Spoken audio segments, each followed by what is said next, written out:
오늘의 의제는 바로 국내 증시 전략입니다. 이제 이 국내 증시의 향방에 대한 어제지요 이야기를 나눈 것에 이어 오늘은 어떻게 대응하면 좋을지에 대한 이야기 한번 나눠보도록 하겠습니다.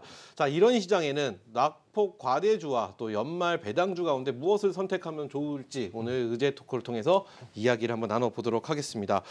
자, 저희가 웬만하면은 의제 토크 시간에 하나 통일을 하려고 뭐 투표 아닌 투표를 진행을 하는데 오늘 또 한번 세 분의 의견을 한번 여쭤보도록 하겠습니다. 자, 이렇게 질문을 이렇게 드려봐야 될 것 같아요. 낙폭 과대주 대 연말 배당주. 어떻게 생각을 하시는지 의견을 한번 여쭤보도록 하겠습니다. 먼저 연말 배당주가 우선이 될 것이다라고 생각하시는 분들 손 한번 들어주시죠.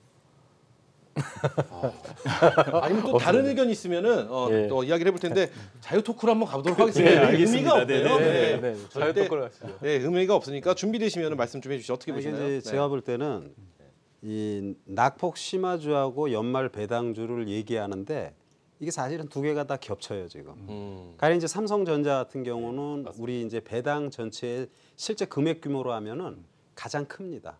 삼성전자, 뭐 현대차 그리고 최근에 이제 5G가 관련해 가지고 통신업체들 이런 주식들인데 통신업체들은 그나마 그래도 주가가 좀 올랐지만 삼성전자, 현대차 이런 거는 뭐 주가가 지금 뭐 완전 그 바닥권의 모습. 그러니까 낙폭도 심화됐고 배당도 관련돼 있어 가지고 아마 우리 지금 저기 막 등대팀이 이거 어디다 손을 들여야 될까 이렇게 헷갈렸을 것 같아요. 두 개가 다 해당되는 이런 사안이다 이렇게 봅니다. 네, 그렇군요. 다른 의견 자유롭게 자유 토크니까 편안하게 말씀해 주시죠. 다른 의견 있으신가요? 일단은 지금 주가가 많이 내려와 있는 상황이니까 얼마만큼 빠르게 반등을 해줄 수 있느냐 이 부분이 더 중요한 것 같아요. 그래서 배당 투자에 관련된 부분은 12월 말 배당락을 할 때 그 전에 매수를 하면 되는데요. 보편적으로 보면은 11월 중순 정도, 진짜 빠르면은 10월 중순 지금부터 매수를 하는데요. 지금은 우리 그 명 대표님께서 얘기한 것처럼 실질적으로 다 내려와 있는 상황이거든요. 그래서 저는 일단은 낙폭 과대에 대한 종목들 이 부분에 좀 더 집중을 해서 단기적으로 수익을 낼 수 있는 전략을 세우는 게 맞지 않을까라고 생각을 해보고 있고요. 제가 그 톡에다가 배당에 관련돼 있는 부분에 ETF의 종목들이 분명히 있습니다라고 얘기하면서 고배당 주식을 좀 올려드리겠습니다 이렇게 얘기를 했잖아요. 사실상이요 ETF는요 배당락을 안 합니다. 이게 아주 그 명쾌한 답이 되거든요. 분배락을 하기 때문에 배당락과 분배락은 시차적인 차이가 분명히 있어요. 분배락은 분배금이 들어왔을 때 분배락을 하는 거기 때문에요. 배당락을 하게 되면 ETF 같은 경우에는 가격에 대한 보정 처리가 돼요. 즉 뭐냐면 가격이 그 배당락에 의해서 떨어진 부분을 끌어올려 준다는 얘기예요. 그러면 그만큼 눈 감고 수익이 날 수 있는 그런 여건이 만들어지는 거거든요. 그 부분에서 주가들이 배당락에 관련돼 있는 부분을 끌어올리기 시작하면 오히려 수익이 더 나는 거죠. 그래서 우리 등대팀은요 이렇게 전략적인 부분에 트랙적인 부분에 그 ETF 전략에 대한 부분도 하나를 제공할 수 있다는 것, 이게 저는 장점인 것 같아요. 지금은요. 낙폭 과대에 대한 종목에 좀 더 신경을 쓰고요. 연말 배당으로 갈 때는 제가 또 짜릿하게 또 알려드리겠습니다. 나는 이제 의견이 지금 가령 뭐 ETF 관련 이쪽 부분에 대한 거는 우리 신학수 대표가 진짜 시청자분들에게 너무 좋은 얘기를 해준 거고 왜냐하면 이거는 이제 틈새 성격에서 잘 모르는 거를 알려드린 거니까. 근데 이제 보통 보면은 연말이 되면은 이제 배당 투자를 많이 얘기하는데. 이게 배당 투자가 사실은 많이 주면 한 3% 수준, 현재 시가 대비. 그러니까 어떻게 보면은 배당을 받고 나서 이후에 주가가 대처를 못했을 때 이 급락의 모습이 나오면 하루에도 주가가 많이 빠지니까. 그래서 배당 투자를 잘할 정도라면 일단 좀 시기에 대한 관점 그리고 금액에 대한 부분이 좀 필요하지 않나. 그래서 일반 투자자분들 대부분에게 배당 투자가 좀 적절한가 이런 의문을 항상 가지고 있어요. 그래요.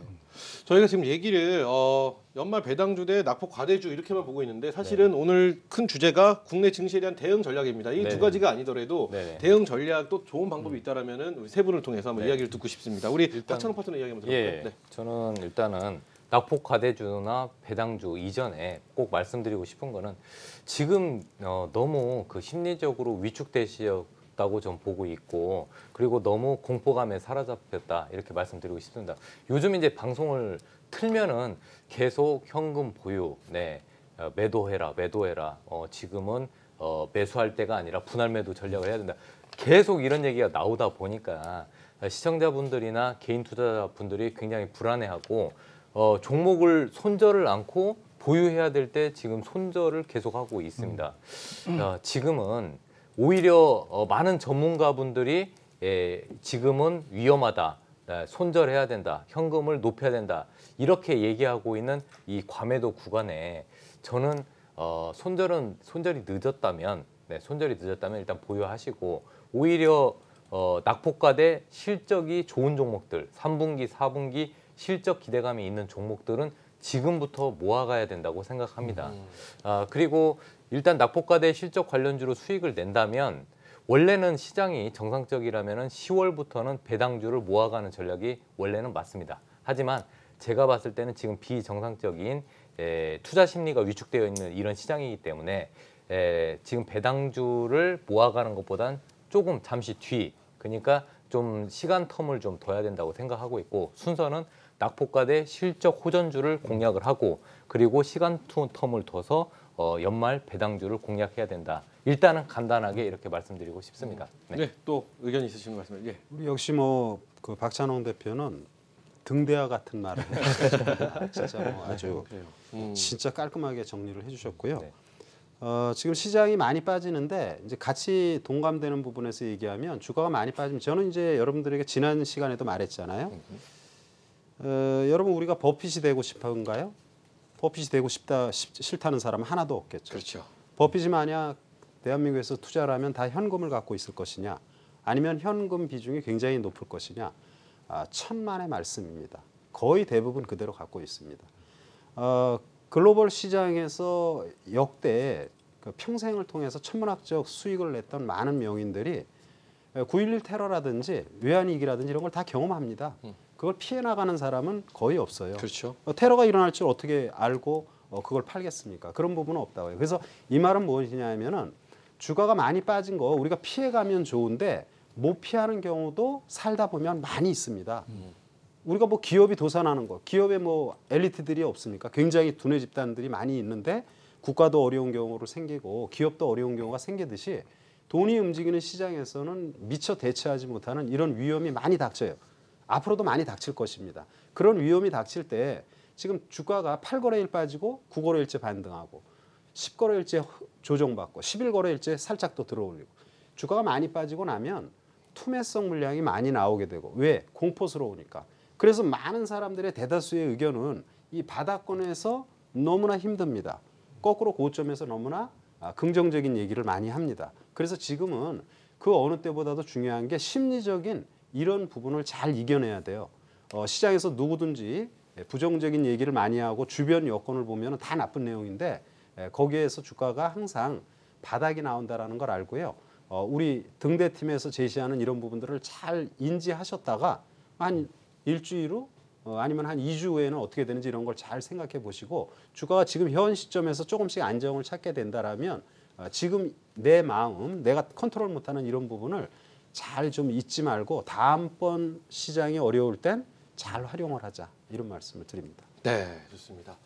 또 의견 있으시나요? 네. 그 박찬홍 파트너의 그 얘기를 약간 좀 덧붙여서 제가 말씀드려요. 그래요? 잘 네. 얘기를 해주셨는데요. 실제적으로 어려운 시장에서 종목을 팔거나 뭐 종목을 이동시키는 것은 굉장히 힘듭니다. 실질적으로 그렇게 하는 투자자들도 많이 적은데요. 근데 한 번 정도는 해봐야 되지 않겠느냐라고 생각을 해봐요. 지금 주가가 내려오거나 아니면은 주가에 대한 하락 부분이 나왔을 때 보유하고 있는 종목들의 마이너스 이 부분을 어떻게 처리할 거냐 이게 제일 중요하거든요. 실질적으로 종목에 대한 슬림화에 대한 과정은 거쳐가야 되는 그런 과정이거든요. 종목을 슬림화 해놓고 그 부분이 반등을 했을 때 좀 더 빠르게 반등할 수 있는 전략적인 부분도 옮겨가야 된다는 거죠. 그래서 제가 얘기를 드린 게 바로 이거예요. A 종목이 5% 빠졌으면은요, 내가 갖고 있는 종목도 5% 빠진 거죠. 5% 빠진 부분이 거의 비슷하다고 하면 교체를 할 수 있는 그런 여건을 만들어야 되는데요. 지금은 그 시기가 지났다라고 말씀을 드릴게요. 실질적으로 지난주에 했어야 되는 거고요. 지금은 이 종목이든 저 종목이든 갖고 있어야 돼요.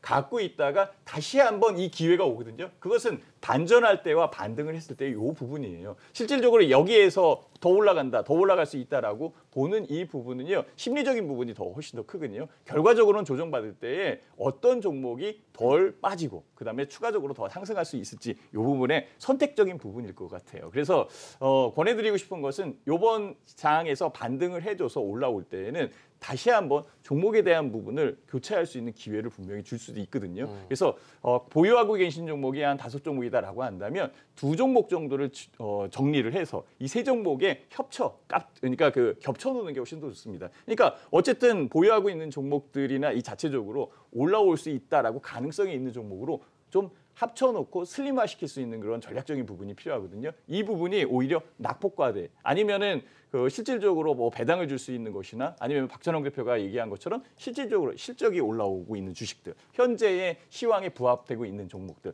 이런 쪽으로 그 이끌어 간다면은 오히려 하반기 쪽에 그러니까 그 4분기에 그 말 쪽으로 갈수록 연말로 갈수록 수익적인 부분이 오히려 더 탄탄해지지 않을까 저는 그 생각이 들거든요. 그 다음에 배당에 관련돼 있는 부분으로 싹 넘어가면서 내년장을 기약을 하는 게 훨씬 더 유리하겠죠. 네, 좋습니다.